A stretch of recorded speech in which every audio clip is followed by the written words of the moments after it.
Hey guys, welcome to our live for members only for the JB Ray Vintage channel membership. We are going to have two options. We're going to have this live, we'll leave it up for replay, but then Zeb is also going to take this video. He's going to edit it down, get all the meat and potatoes into like maybe 10 or 15 minutes. So that way if people don't have time to watch the entire live, they can go ahead and just watch the meat and potatoes version. Yeah, because we had, it was pretty close on the poll that we just did. Lots of people voted, which was good to see. But we had a bunch of people that were wanting to see more lives, mostly because it's easier for us. But also, some people wanted to see a second edited video because they don't have time to watch an hour-long video and sift through and pull out all the goodness. And I totally get that. And you might notice that I'm wearing this sweatshirt because Zeb has the air conditioning on and it's freezing in here. 74 degrees. It's cold. It's beautiful. All right, so we're gonna get right to it. The title on the video today is What to Do When Things Get Slow, which seems to have been the month of June, not only for us, but for a lot of people. When They call it June gloom. The June gloom. What do you call it when it's slow in December? December to remember? I would call it that if it was I don't busy. know. The December to remember. But yeah, so Sorry, June is... You guys, Zeb said I shouldn't disclaim this, but like I took a shower and I have no makeups on, so if you feel the urge to comment that I look tired, that's just because I have zero makeup, like nothing, not even powder. I don't know what you're talking about. This is your natural glow. And my hair's not done, but that's because I showered and I just couldn't bring myself to put more makeup on. So you guys get me how I am. So we're gonna talk a little bit about what to do when things get slow, how to revamp things, how to like change things up and get things going, because you know we all gotta eat. Yeah. And we have done this full time for 4 years, and we have 5 kids, and they all want to eat. And when we first got started, there was no like savings account or cushion or anything. We had to make ends meet. So there's a lot of different things that we had to do. So I'm gonna let Zeb get started because this was his bag. So one of the things we did when we first got started, obviously, if you've read the chapters of the book that are available in the links on these, look at that. Someone left the lid off of this. Sorry, I got distracted. It's so crazy. It's like clay. Oh my, what the heck? Why are you painting in this color? I'm painting the handles. So one of the things we did when we first got started, we had tons of custom work because Jamie was worried. Don't paint the handles. That's like avocado green, which is great, but nobody wants it on their rolling pin. Shh, stop distracting me. Jamie was worried about feeding the kids when we first started out. And there were definitely some skinny months, but custom work got us going. But once we got that kind of down to a system, we knew what we were going to charge people. That actually stayed pretty consistent even through the other months. But what happened was sometimes, like let's say back to school is a little slow around here in our area. When people get their credit card bill, that first like statement period, they're like, oh, I spent that much on back to school, and then there's like a tightening of the purse strings. But there are some things you can do. So in January, when things slow down, we like to do organizing things. So we try to sell things that help people get organized. January cleaning, those types of things. Spring usually tends to be pretty busy because people are getting tax returns. And the beginning of summer is pretty busy. People are excited, especially here in Utah, because it's starting to warm up and they're decorating and entertaining, so we can sell that. And then June happens and nothing is going on. And there's a few things. One, you can have a sale.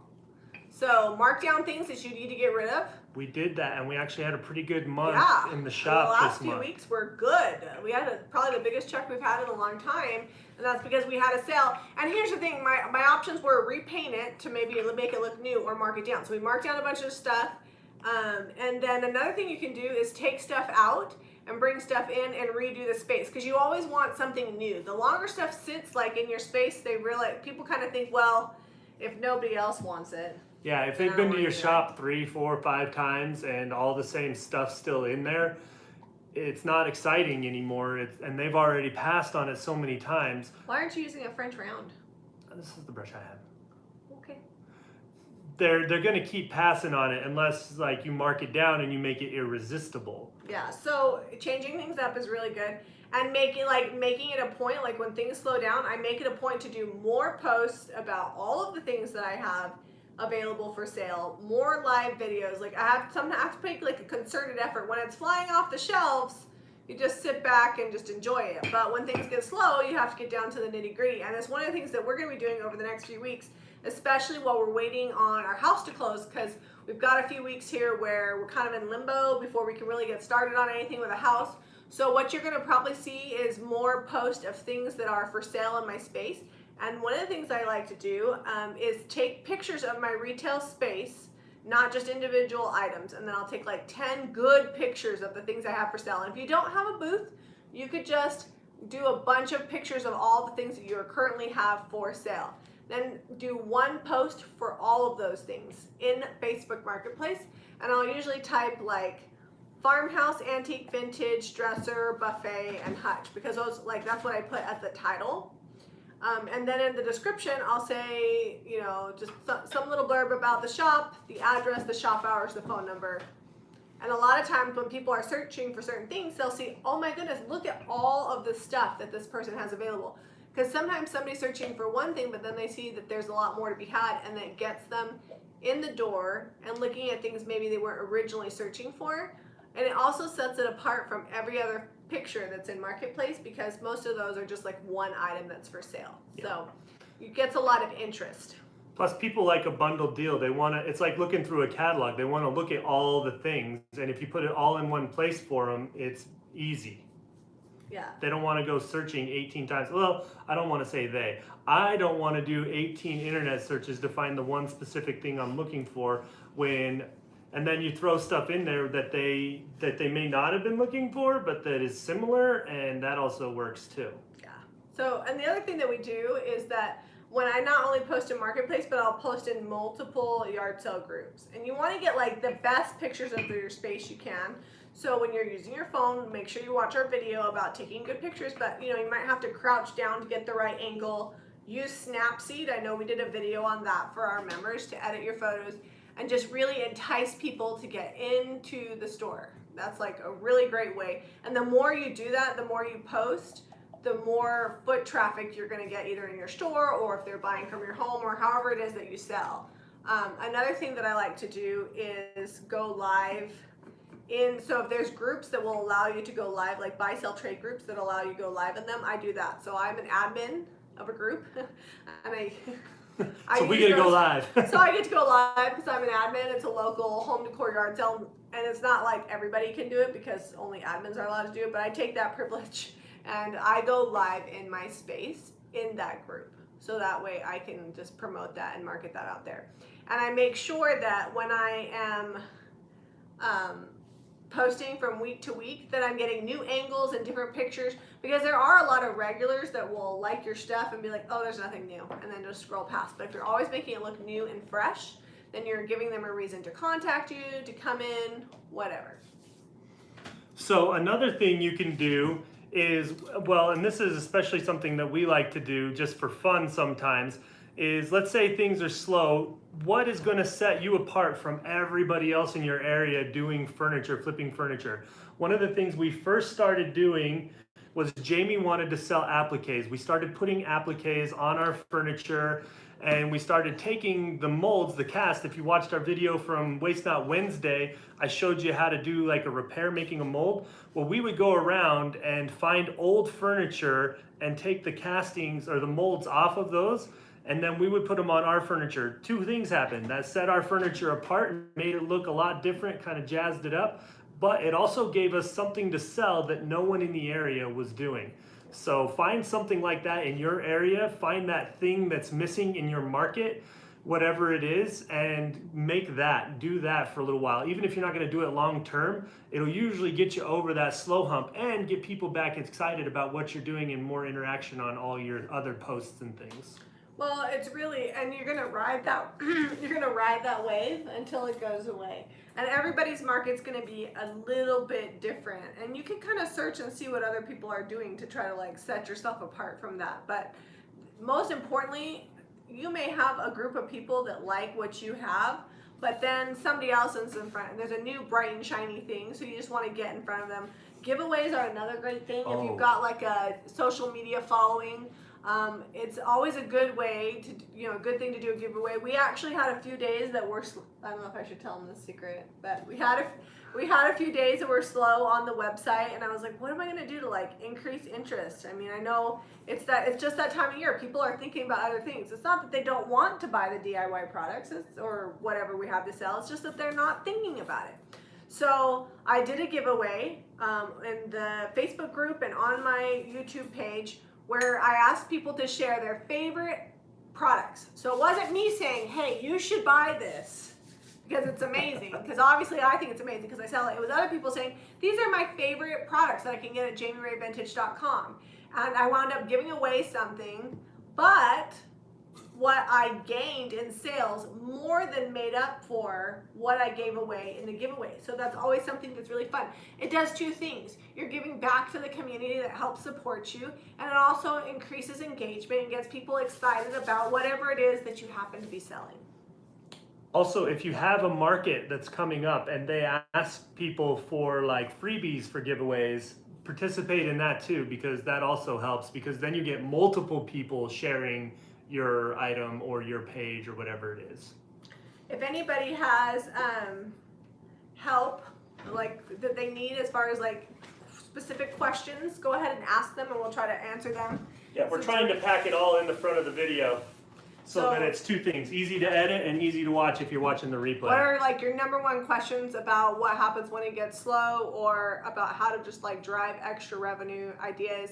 Another thing to keep in mind that I find is when things are getting slow, like on social media, like I need to boost engagement, I just take a few minutes to sit down and I will like take like a pen and paper and I'll just write all the things I'm thinking about, like things that are going on in my life. And like it usually winds up being about a half a sheet of paper, and then I'll hone in on like what are some things that I think that I could share with other people that maybe they're going through too, because really connecting with people is one of the best ways to market yourself, because people want to support people that are like them, and the reality is that we're all like each other. So write things down, find ways to connect with them, and then put that on social media. It doesn't always have to be, every post does not have to be about buy this, buy this, buy this. You want to include posts that help engage people and make them want to connect with you on a personal level. Jamie likes to take pictures of me and Jack. If you saw today's post on Instagram or Facebook, it was Jack and I did not know that the picture was being taken. Otherwise, I would have smiled. It was a candid photo. We were very focused. We were watching a video on how to do a hip roof and frame that in. And Jack is like, man, he's going to do some building. And he's there right there with me. But post things like that are about your life, that are exciting and that people can relate to. And it'll take off all on its own. Well, and the post was 100% true. Like, I was sitting there on the couch like, what the heck am I going to post? I don't have time to paint anything. We've got a lot of different things going on. And I knew we were going to go to IKEA today and do that video. And so I was like, well, I don't want to post something at IKEA. And I just looked over and life was happening in front of me. And I just thought, that's a great thing to share. And it actually got, so we're talking about when things get slow, like, selling wise, but also when things get slow on your social media, sometimes you got to like, put some life into your Facebook or your Instagram or your YouTube, and that's a great way to do that, by just sharing whatever it is that's going on. And the things and the feelings that I put in the post are absolutely the way that I felt at that moment about what was going on. And I usually try not to hold a lot back. What do you mean usually try? I feel like you have to try to hold back. Yeah. In fact, day before yesterday, I talked about having my bra off, and it was funny how many people commented on that. But it's, it's something that most women are like, yeah, at the end of the day, that thing goes on. And so it was a little risky. I don't usually talk about underpants or underwear or anything like that when I'm on social media, but it wound up being really great engagement, and I had a good time reading other people's responses. So if you're slow on social media, take time, make a list, talk about the things that are going on, and figure out a way that you can translate that into a photo or a picture. Like, what picture could I take that corresponds to what I want to share? All right, let's see if we've got any. Sorry guys, I'm like crafting over here on the side, so you're not just sitting here watching us. Plus, I got a spare hour basically to talk to you and get some extra projects done. Yeah, we have had these succulents in the window for a hot minute, waiting to go. And I'm proud to say that all the succulents I planted like a month and a half ago, they're all still alive. So there you go. Okay, let's see. Questions. I will pick your brain about starting a shop space. Want to do it in Warwick. Where is Warwick? Tell me about, okay, so tell me about where you live. Is it coastal? What are people into? What would get them into your space? So we'll start a little conversation. So Manny, if you're still on here, answer that question. Tell me about where you live and maybe I can help you. And Don says, always smile, Zeb. Tony says, when did you start marketing for the Christmas season? I usually start marketing for the Christmas season about the middle of November. This year we started early November. Yeah, you know what? Yeah, I would have to say beginning of November. Now retailers will tell you, like the big box stores will start already probably like August, September. I don't like to do that. I usually will start the beginning of November. So if you start that early, the problem you run into, especially with like a boutique type setting, your stuff clashes. Your stuff is gonna clash, but they're gonna buy all the stuff. Then what do you do in December when it actually is slow and that's the only thing selling? Yeah, so I usually start with my Christmas beginning of November, and I'll start Halloween type stuff usually when back to school happens, and then Thanksgiving happens sometime in like September. Let's see if we have any more questions. So another thing that we did while Jamie's looking for questions there, when we first started, I did not make farm tables or build any custom furniture. We were just refinishing furniture and doing some custom pieces to sell on Marketplace all on our own that we had. And once we started building the farm tables, it gave us that extra kind of revenue stream, kind of like I said, something that sets you apart. There weren't a ton of people building farm tables when I started, and especially not building them with like the lathe. And not everybody's gonna have the lathe, but you can do a straight leg farm table with like 4x4s or 2x2s screwed together, or 2x4s screwed together. There's a lot of different ways you can build them. And I'm not saying go out and you have to build farm tables, but something like that along those lines. If you do like signs or a fancy thing that's different, I'm back at my make something different thing. But are you talking about when you started turning the legs for them? That's what makes yours different. Yeah, I mean, you have to get out of your comfort zone sometimes and try new things. We're going to be learning lots about saws, and I fully expect all of you guys to, we have several comments. I'm afraid of saws. You can't be afraid of the saw. You got to go get it. Okay. Gonna get back to your questions. Do you have a rule about how many times a day you post on Facebook, Instagram? I try to post at least once a day, and if I'm going to post multiple times, I do it 2 to 4 hours apart, and that's about it. There's way more than that can be involved, but I try to keep it simple. And if I don't post on a weekend, I'm okay with that. Like, it's okay to take time away.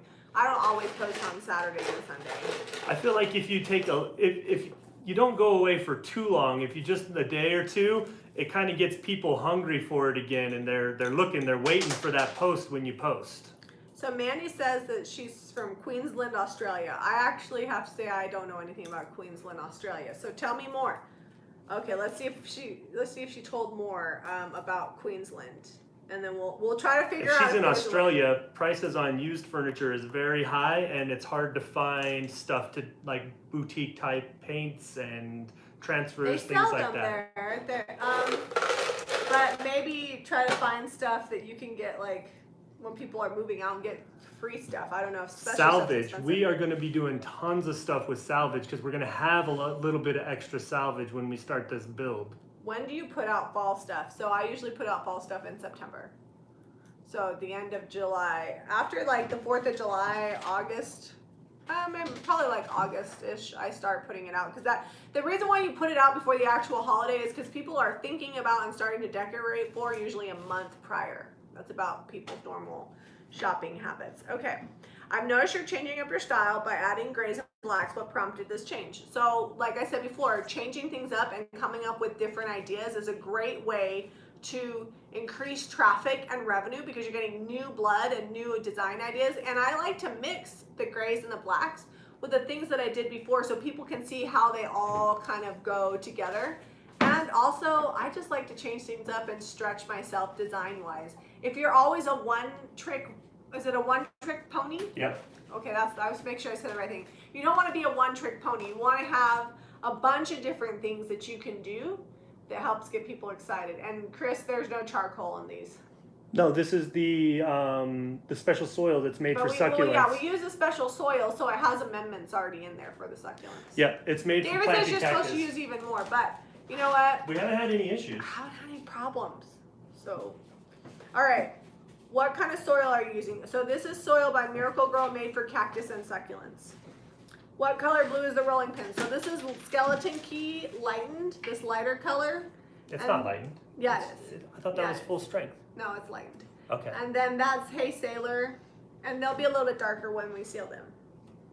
I'm gonna do another coat on this one. What do you think of starting a Facebook group for Booth Space and skip the Facebook page? I would do both. So have a Facebook page and a Facebook group. If you want to use the group for listings, because it's a little bit easier to have all the information in there, that's totally a good idea. I've actually thought about doing that many times, having a Jamie Ray Vintage sell group where I just put all the items I have for sale, but I just haven't had time. But it's definitely a great idea because you're going to reach different people through a group than you are through a page. I get different engagement on my page than I do from a group, so definitely something to keep in mind. Do I post on all social media pages on the same day? Yeah, I put the same, I create a post for social media and I usually post it, sorry, I gotta cross my legs, I can't. Copy and paste. I usually start on Instagram and I put my post in there and then I copy it and then I go to Facebook. I don't do directly from Instagram because that'll tank your post. And then I'll paste it in Facebook and I get rid of all the hashtags because Facebook doesn't like them. And then I post on Facebook, and then sometimes I'll post it on community and YouTube too. But you have different people. Just because you have people that follow you across all the platforms doesn't mean they're going to see the same post. Because each social media platform, they only push it out to so many followers. So chances are somebody might follow you on YouTube, Facebook, Instagram, and they're only going to see one of the 3 things that you put up because all those social medias are like filtering who is and isn't seeing it in their feed. So never be afraid to just repost it. Well, and sometimes people will see it again, but for the most part, we haven't found that someone that saw it on Facebook is sad that they also saw it on Instagram. Yeah, nobody's complained yet. So let's see. Mandy says that she doesn't have any trouble getting pieces to work on. She lives in the country. So if you live in the country, maybe think of the way people like to decorate out in the country where you live. Here in the United States, a good boat like where we live in Lehigh, farmhouse is really popular. Country, salvage, those types of things. People like an eclectic look of those, and so that's what we sell in our store. In Australia, you live out in the country, maybe there's a certain style that appeals to people. We're gonna let that ride. You better edit that out on the edited one. We'll see. Appeals to certain people. Say that. So let's say like if you were in the Southwest here in the United States, desert landscape type stuff, lots of turquoise, coral colors, things like that are good down in the desert part of the United States here because that's kind of what they decorate with. Yeah, well, and Janet was talking about shipping. So I don't ship bigger items, small items. I use flat rate boxes.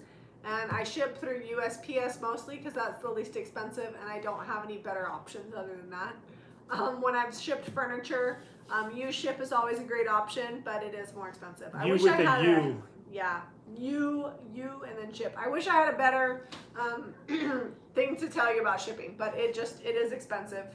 And the more you do it, the better you get at knowing what's cheaper. I do have to say though that you want to sign up with like Stamps.com or I ship through Shopify. That's my web host, and we do get discounts.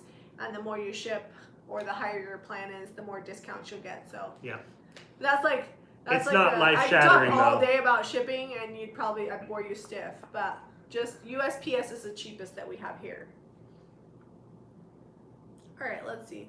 Does that pot have drainage holes? Nope. No, we haven't been putting drainage holes in them. We just very careful about how much we water them. Just I mean, I just dripped a couple drops in there at the top, and I won't water them again for a couple weeks probably. So Dawn says, are you inviting the same people to your Facebook page and your Facebook group? Yeah, so I have crossover from my Facebook page and my Facebook group, but here's the thing. Same thing like posting the same thing across all platforms. People that see posts from your Facebook group and your Facebook page, they may not see the same post on both things, even if they follow both things, because of the way Facebook shows things. And the more that particular person interacts with your page or your group, the more likely they are to see whatever it is that's there. Yeah. Less water is best. Yes, I water my succulents like once a month. Drip, drip, drip. Okay. Let's see. Laura says, I'm a very late bloomer for this business and the furniture I would like to buy is too heavy for me. Oh. So yeah, don't kill yourself. One of the things I think sells very well and is not super heavy is chairs. Yeah, for They're sure. kind of a pain to paint by hand, but I've painted many of them. But chairs are easy enough to lift and load in a car, and they usually sell really well for me. So that might be something to consider. Well, a lot of people are doing mismatched chairs, like colors and everything. Like the chair doesn't even have to match. So if you paint, let's say you paint a set of 6 chairs and you kind of do fun colors on them and things, in our area, that is desirable. People don't want matching chairs around their table these days. So it's really easy to sell them if we just kind of make a group and make them kind of a theme, or bright colors or something like that, or like shades of blue work well, and then out the door they go. Yeah. So somebody asked me if the succulents sell well. They haven't been life-changing, but I probably sold like 4 or 5 succulent arrangements in my space. And like I said, I wanted to try them out because I know they're popular and it gives me something new. If people know that they can come to my space to find succulents in unique thrifted items like this crystal glass with this tarnished silver trim here is what we put. Yeah, we paid $1 for that one and $2 for this one. Yeah, and here's the thing too, like you could just plant succulents in pots that you get at the store, just like everybody else, but then how are you different from Home Depot or Costco? You're just somebody putting a succulent in a pot. Well, they do that too, and they probably do it cheaper. So our little spin on it has been to plant succulents in items that are found. That way, people are getting like a found vintage item and something, planted all in one. So it's kind of funny. My dad is actually going to be here in the end of July, and I was thinking it would be fun. He actually did some starts for my nephew David, who owns Plant Bar. My dad's really good with getting plants to grow, spider plants, pothos, things like that. So I thought I'd let him help me get some more houseplants. Thought that'd be fun. Yeah, well, and it gives your dad something to do. What would even be more fun is to give him a little kickback if stuff sells. He would love Oh, for that. sure. I plan on giving him a little kickback for helping us with the house. There you All go. right. I'm just going through questions to see. Yeah, guys, hit us Mandy with your says she's gonna questions send if you me got stuff. A picture book on Queensland. I would love that. And you can message me on the Jamie Ray Vintage Facebook page, and we can talk more about maybe some ideas that I might have. I'm not like the queen of everything to sell. I basically know my own area, but I might every now and then. I'm always surprised at what my brain pops up We've with. thrown a lot of stuff at the wall, just trying to make the ends meet, and we stick with what sells the best. I think we've mentioned that before too, a few videos ago, but it's very sound advice. Don't get stuck doing just one thing. Keep changing it up and doing things until you find what makes you the most money and is the easiest to do. Yeah, that you enjoy, not necessarily the easiest, but that you Easiest. When you got to make 800 signs for a market, make the easiest sign. enjoy. Not too shabby, and that you enjoy. Yeah. Not too shabby. Patty wants to know if she should just sell on her personal page or have a business page. I think you should always have a business page. It costs no money to have it. It doesn't have to be fancy. You can use apps like Typorama to help come up with some sort of logo situation. Just put your name in there, make a banner. It's not super complicated. And what you can do is when you sell on, and I am shameless. I've done this many times. When I buy things on Facebook, when I sell things on Facebook, I'll say, hey, if I'm buying something, I'll send a link and say, hey, just so you know, this is what I do. Here's my page in case you're interested. I don't do it as much anymore because I'm super, super busy. But when I was starting out and I was scrappy, I would share my page to the people I bought stuff from so they could see what it turned into. And if anybody bought furniture from me, I'd be like, hey, if you want to see more things that I have for sale, here's my Facebook page. And I would send them the link either via, and I would not just tell them about it when they picked up the furniture, but I would actually send them the link via text or private message on Facebook. And then inevitably some of them would follow me and they would start to see my pieces, and that's how I grew a name for myself. And I told and linked anybody and everybody I could to my business page and asked my friends, you know, hey, if you know, would you like to follow my page, blah, blah, blah. But I know it sounds like annoying to do this, but that's what we had to do. I don't think, and I try not to be overbearing. I don't post like a million times a day. I tried to keep it, you know, to a minimum, but I was not above asking people to please like my page. Yeah. Well, and so back to what Jamie was saying about telling people about it. So let's say we bought a piece from someone. We're like, hey, this is what we're going to do. If you want to follow along, see what we do with the piece, you can check it out here. And a lot of times the people would like the piece better and would buy it back from us for the price we were asking after we had refinished it. Yeah. It's like double dipping. There's people that gave me furniture for free, and after they saw it, they were like, oh, I want to buy that back, and they totally would. So, and I did a lot of custom work too. Like Zeb said, when people started really liking my finishing, I really, in those slow times, would book a lot of custom work. All right, let's see. People buy single chairs. What do they use them for? Front porches, desks, Vanities. Like some people like mixed match chairs for their dining table. Occasional chairs in like a small living room. Like in a kid's room especially, you'll see them because they'll be like off in the corner, just a chair to either sit and read at or a small desk area, something like that. So paint blending so sorry. Amy said that she has a booth that's like mainly farmhouse and antiques, and she loves the paint blending style and boho style. Have you had success with that style in my area? Yes and no. So when I first started doing it, I had pieces that sold in minutes.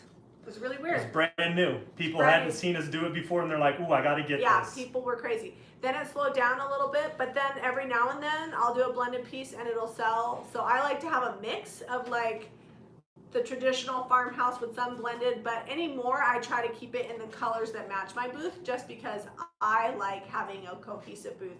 But absolutely, I mean, the worst thing that could happen is it doesn't sell and then you paint it another color. But I've had white furniture, like I had a white hutch forever, finally marked it half off, it finally sold. And then I've had pieces like that paint pour piece that I did that sold in like one day.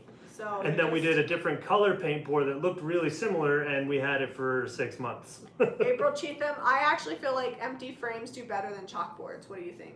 Yep, they're Chalkboards easier. are good if you put art on them. You know, if you do chalk art. We did a live the other day where we showed you how to use a stencil and make it look like freehand chalk art with like a chalk pencil. If you're going to do chalkboards, consider putting some art on them. Otherwise, I think frames sell pretty good as is. I've sold white a few of them. In fact, I'm going to put the big one we just did that Zeb fixed the detail on. I'm just going to put it empty in my space. So the thing about an empty frame, let's say someone's doing a gallery wall. It's really popular right now to do a frame in a frame, and that makes it really easy for them. They don't have to take anything out of it or mess around with it. Or if they already have something that they want to frame, that they want to use that for, they could just take it to like Hobby Lobby or Michael's and they'll mat it for them and frame it. And a lot of times people will put a picture inside of a picture. We have that in our bedroom. We have a bunch of pictures inside a giant frame. Yep. That's really popular too. Or people just like to have it for architectural interest. They'll just like hang it up without anything in it, or they'll put a wreath in it. So I do like blank frames. So Zeb is using Old School by DIY Paint. Sorry, I had lots of people asking that. Oh, that's fine. I'm probably going to wipe a bunch of this back and expose some of the natural wood again, because these were natural wood, but I didn't like how it was dark up here and light here. It's almost like they burned it. It's not stained. It's like they burned it up here. Yeah, it was. And it looked weird. So I'm like, I decided to just paint them. Old School is really close to Fairy Chalk Brothers gunmetal that we used to use all the time. I'd say it's almost identical. Yeah. Okay, let's see. Somebody said a question. Do you give out business cards when you sell a piece of your home? Heck yes. Business cards are like candy around here at the parade. We make it rain. We give them 3 or 4. Give some to your friends.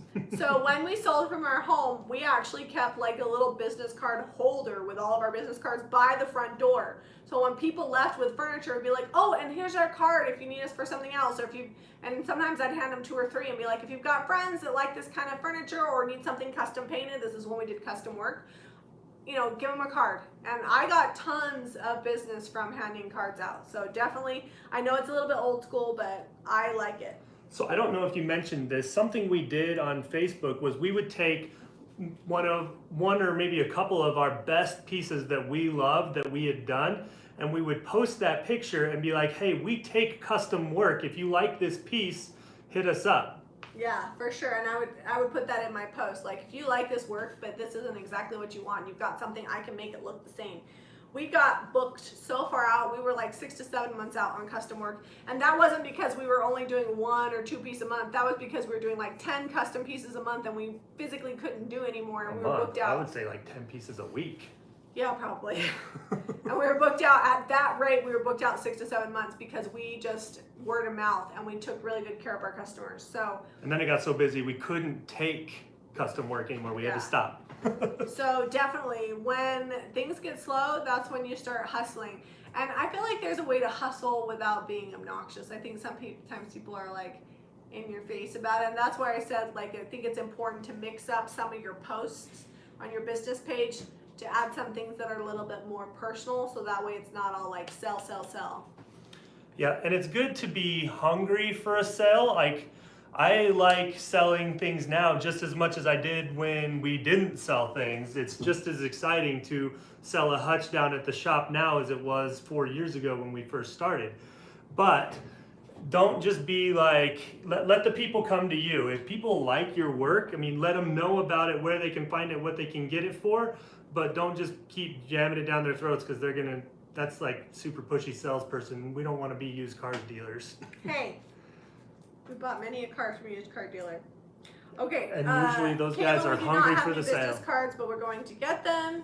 And Yeah, we're slacking on Stacy, business I would cards. suggest Vistaprint. You can actually get your first order, or at least you used to be able to get your first order for free. But if you can't get it for free, I think it's like $20 for 500 cards. Yeah, you get a ton. So that works. And this is a good one. So Cricket Tidbits with Amanda says, how do you say I flip furniture from home in a professional way?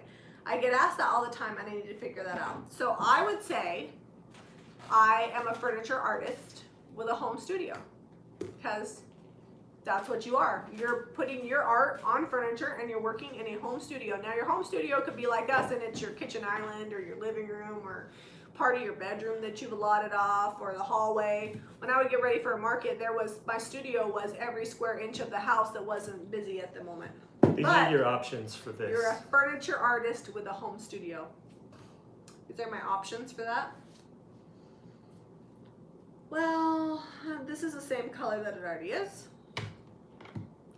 I don't think I want a giant navy blue candlestick, so old school it is. Okay.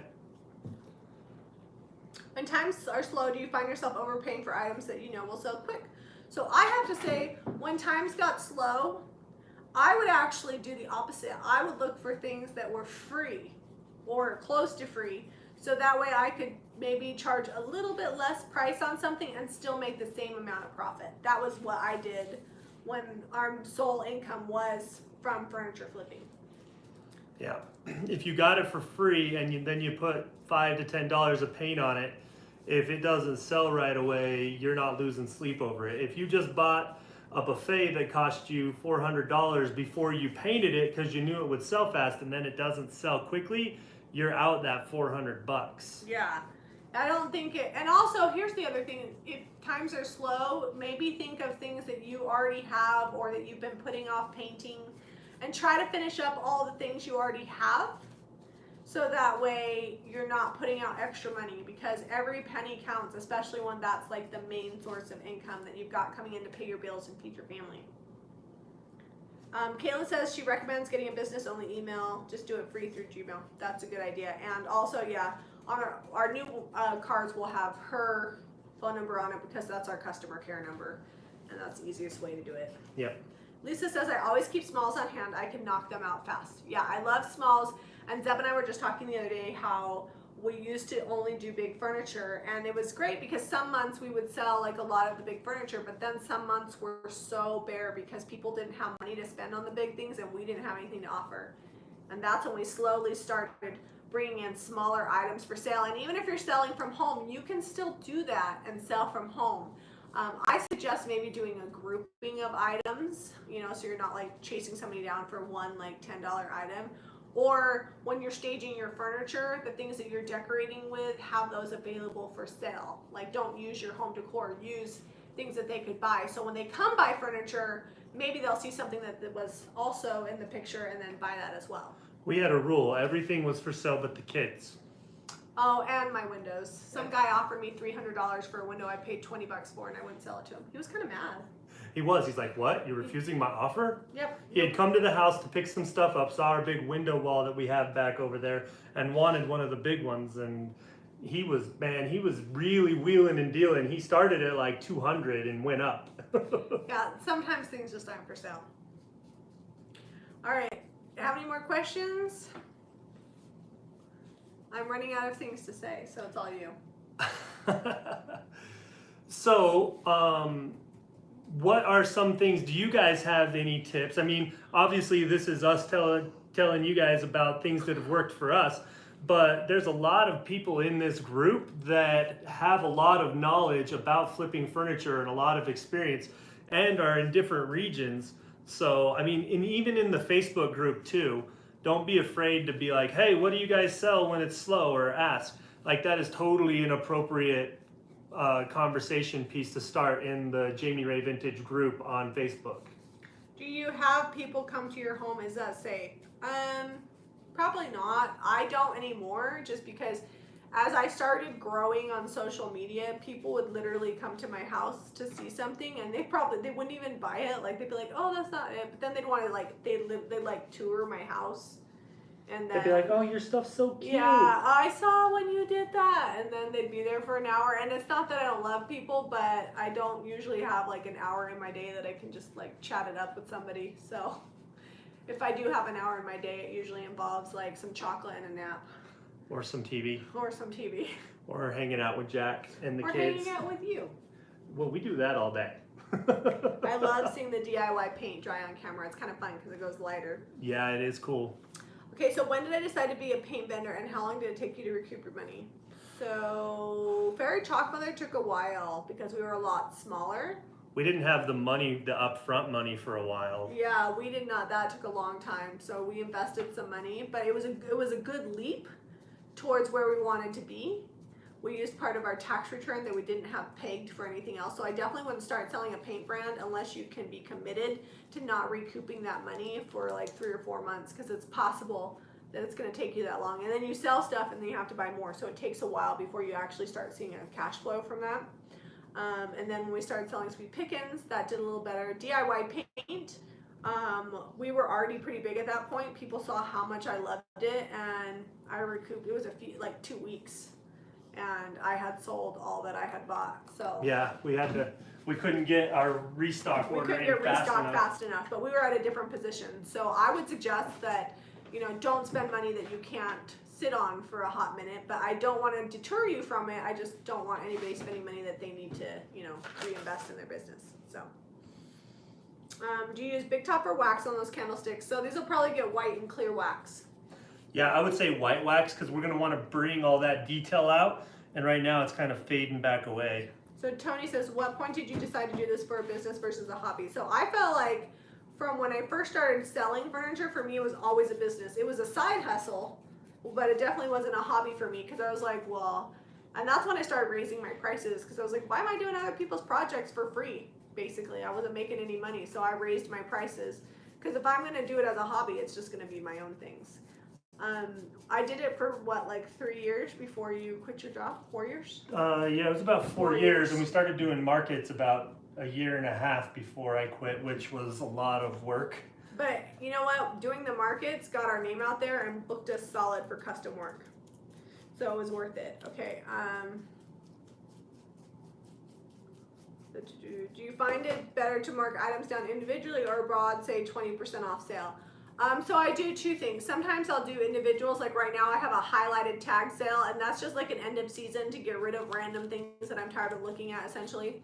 And that does pretty good. But I also think it's great to just be like all picture frames or all this or all that, all candlesticks. Maybe we have a lot of candlesticks. We should do a candlestick and mirror sale in the shop. Yeah.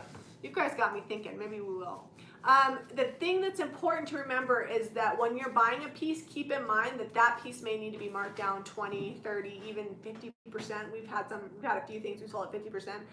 And you need to be making a profit even when you're marking it down. So if you're paying so much for your piece that you can't mark it down and still make a profit, then you need to pass on that piece because it's not worth it. Even if you love it, unless you're buying it for yourself. If you're buying it for yourself, that's a different story.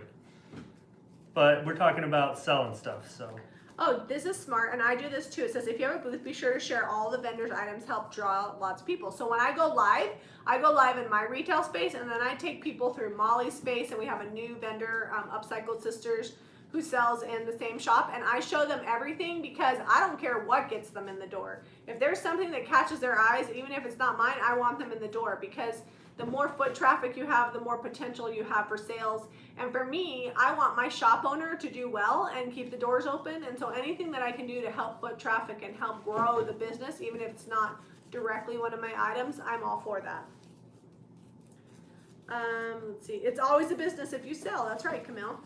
Painted frames, chalkboard frames sell the best in my booth. I buy sizes for less than $5 and sell them for $15 to $25 depending on what is framed. Yeah, and painting a frame is pretty simple. It's an easy task. It's kind of like painting the handles on the rolling pins. It's an easy task and a good profit margin. Man, I tell you what, this is not an easy task. This is about to go outside and get sprayed. You're doing really good. Well, it's because you're using a flat top. Well, it works. I don't want to You should be using the French round.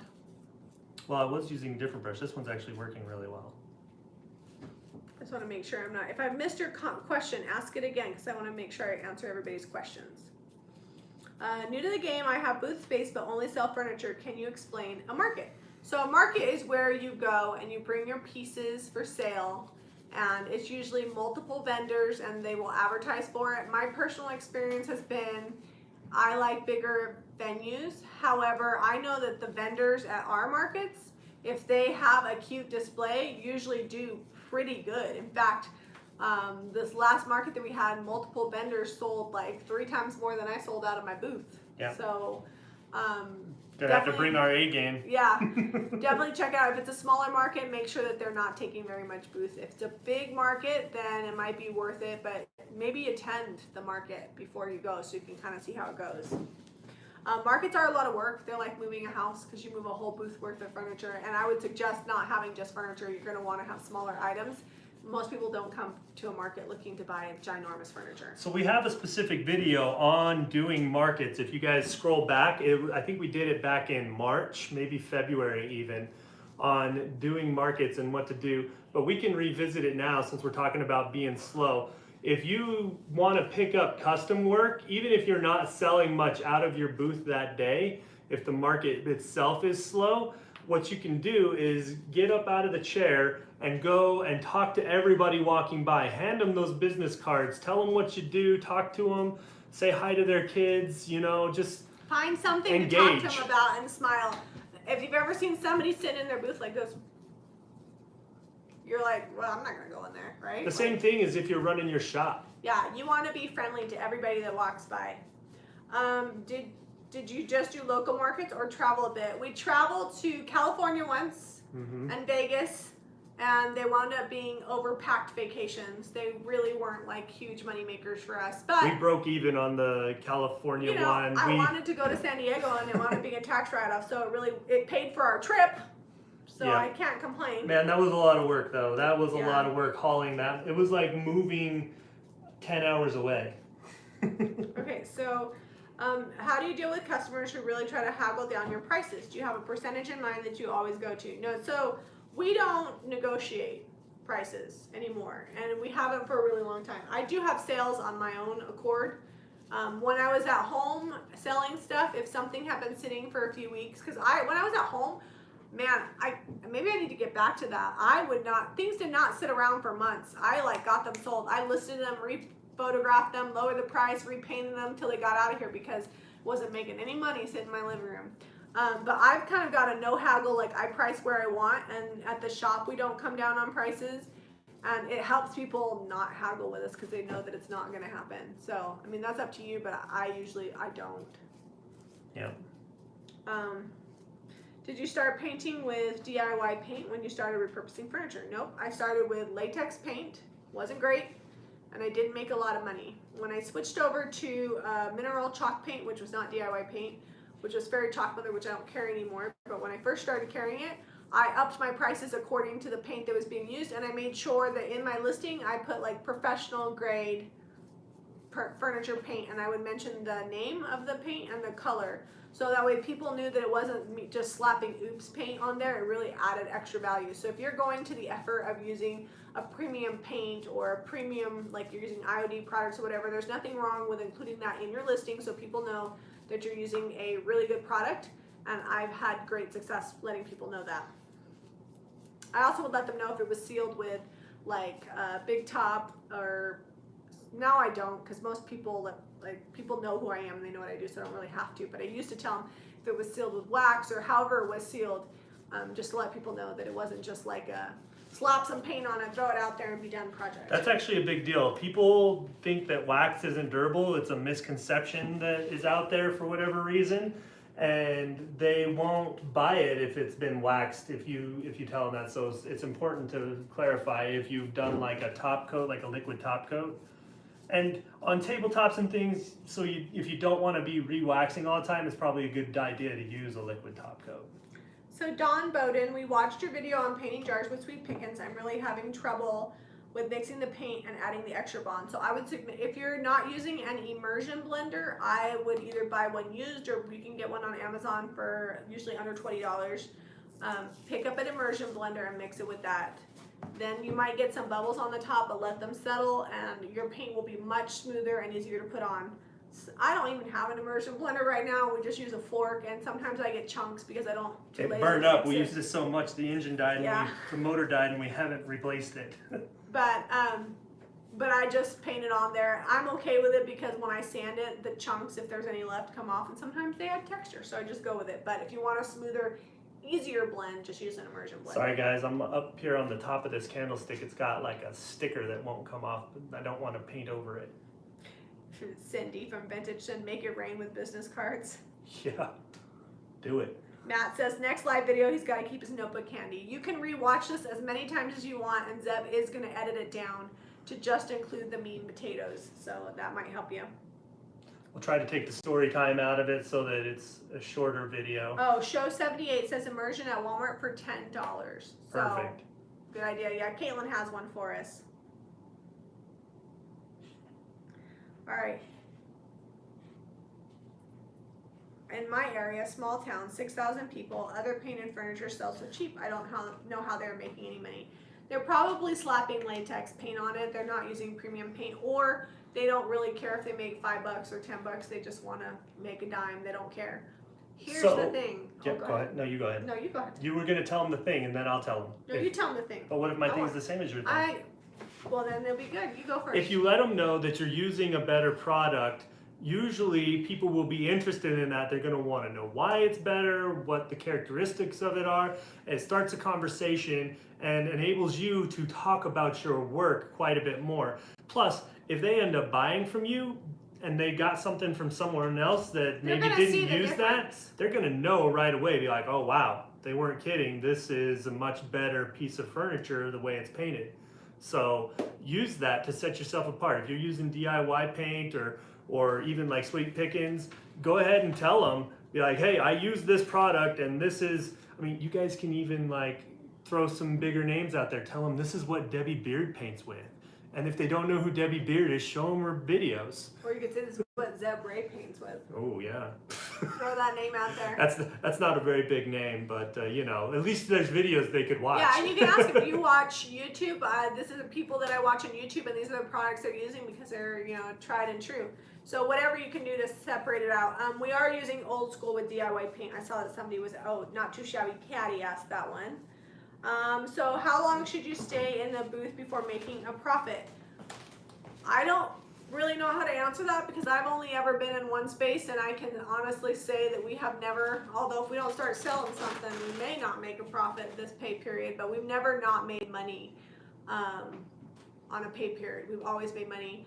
But one of the things I can say is that when we sold from our home, I marketed like crazy, like on social media and on Marketplace and on Facebook groups.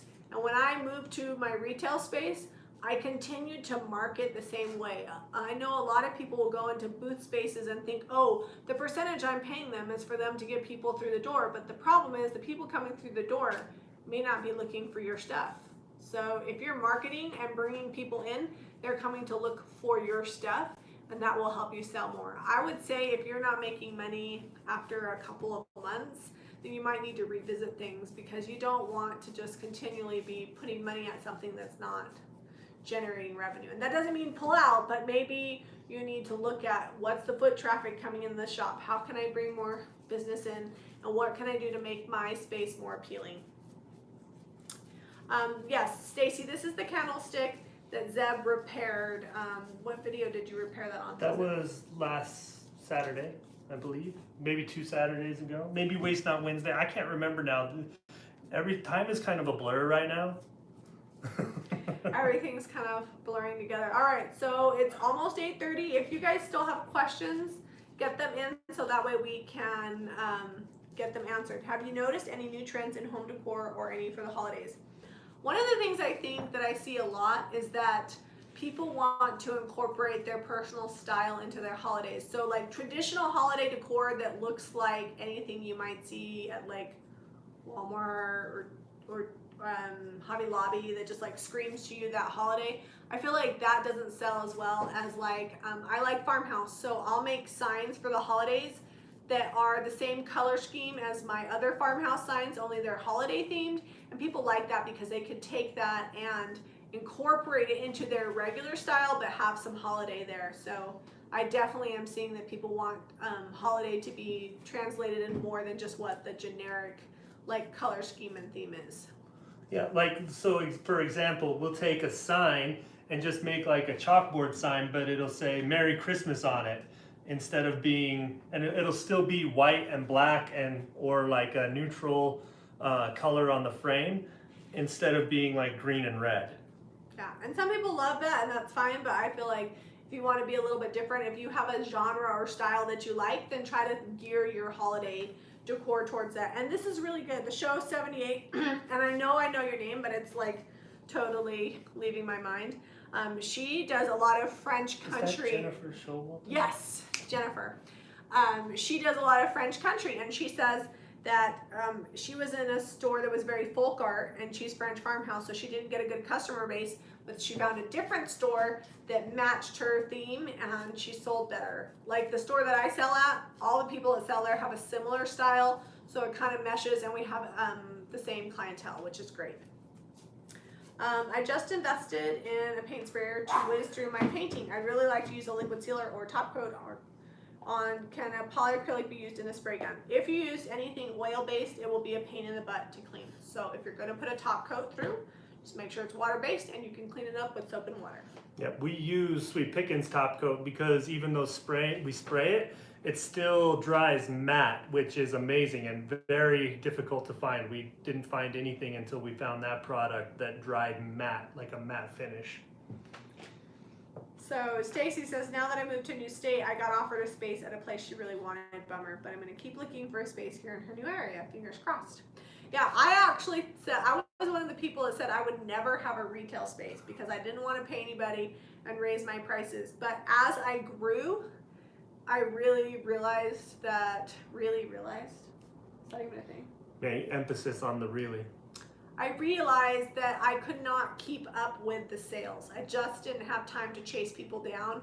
And so selling in a store just freed up my time and also kept me from having to schedule people at my home. So Can you hand me that? Because I got the boogers out of it and I need to put the lid back the on. boogers? It was basically like a solid piece of clay. The clay-based paint had become clay. We'll save that. We'll do a texture video. Yep, it's good stuff. You don't want to waste that texture in there. Yes, Vintage Vibes. There are, look up Sweet Pickins on their website. I bet they have some Canadian retailers. I don't know how many they have, so I keep think that they in have mind. Australian retailers. Yeah, I know they have. Well, they have Australian distributor. Or there you go. Okay, I'm stocking up on DIY paint wax. I just haven't painted anything yet. Well, Lewis, get to it. All right, it's 8:31. We've been on an hour. I think we've answered everybody's questions. Hopefully this inspires you to change things up if things get busy. I can't even talk. You sign As off. things get slow, we hope this helps you get through those slow times, and you might even discover something new that you love to do that you didn't because you didn't push yourself because you were so busy painting everything white. Yeah. So don't be afraid to try new things. Market yourself like crazy. Have a sale, and don't be afraid to post real life to get engagement on your social media. I think that about sums it up. Yep, that wraps it up. All right, guys. Love you all. We'll get this edited in the next few days. I'm hoping tomorrow afternoon. We'll see. Yep. So we'll get this edited and abbreviated, and also the full length version will be up. Yeah, so we're going to start doing that. I know we talked about at the beginning of the video and we're leaving, but for the people that still wanted an edited video, probably for the next 6 months while we do really dive into this house stuff, we're going to be doing a couple live videos, and then we'll clean them up and throw them up. They'll be dirty edits, like no music or any fluff. All right. Bye, guys. See ya. Thanks for watching. You missed some spots.